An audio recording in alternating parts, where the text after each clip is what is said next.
Siku zote nimekuwa nikiamini kuwa umaskini ni laana, lakini sikujua kuwa utajiri unaweza kuwa gereza la damu.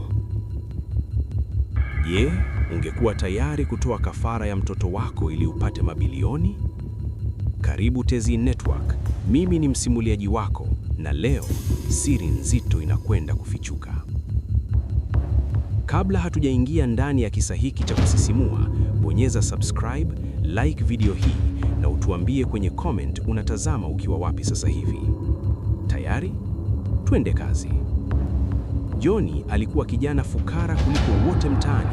Kazi yake ilikuwa moja tu, kupambana na uvundo wa dampo na kuokota makopo ili apate mlo wa siku. Watu walimchukia, walimdharau na kumpa kazi ngumu bila kumlipa haki yake. Lakini Johnny alikuwa na moyo wa chuma, aliamini kesho yake ina nuru. Siku moja, akiwa amelala nje ya duka la mwanamke mmoja mkatili, aliamshwa kwa matusi. "Wewe chokora, ondoka hapa. Usituletee nuksi kwenye biashara yetu." Johnny alimtazama yule mwanamke kwa unyonge, akasema, "Nisamehe dada kama nimekukwaza." Akabeba virago vyake na kuondoka huku moyo ukimvuja damu. Asubuhi iliyofuata, Johnny akiwa anapangusa vumbi kwenye gari moja la kifahari, mlango ulifunguka. Alishtuka kumwona rafiki yake wa zamani, Patrick. Patrick alikuwa amependeza, ananukia marashi ya gharama. "Johnny, ni wewe kweli?" Johnny akajibu kwa aibu, "Ni mimi Patrick, maisha yamenipiga." Patrick alimkaribisha Johnny kwenye mjengo wake wa kifahari. Akiwa pale, Johnny alishangaa mabadiliko ya haraka ya rafiki yake ambaye shuleni alikuwa wa mwisho darasani. Patrick alicheka kwa dharau. "Haha, Johnny, umaskini sio sifa. Kama una ujasiri, unaweza kuwa tajiri ndani ya usiku mmoja." Hapo ndipo mashaka yalipoanza. Patrick hakuwa anaongelea biashara, alikuwa anaongelea kafara. Wakati Johnny akifikiria ofa ya Patrick, yule mwanamke mkatili alimtokea tena na kummwagia maji ya chooni huku akimtukana.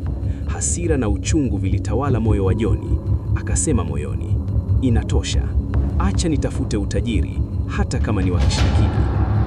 Patrick alimpeleka Johnny kwa mganga mmoja wa kutisha katikati ya msitu.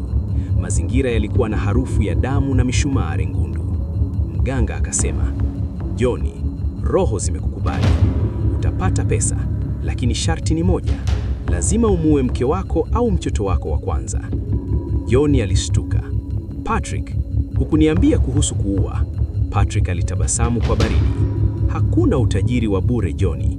Mimi nilimtoa mke wangu kafara. Chagua sasa, umaskini wa kudumu au utajiri wa damu." Johnny alikataa katakata na kukimbia huku akitetemeka. Alirudi mtaani kuendelea na umaskini wake.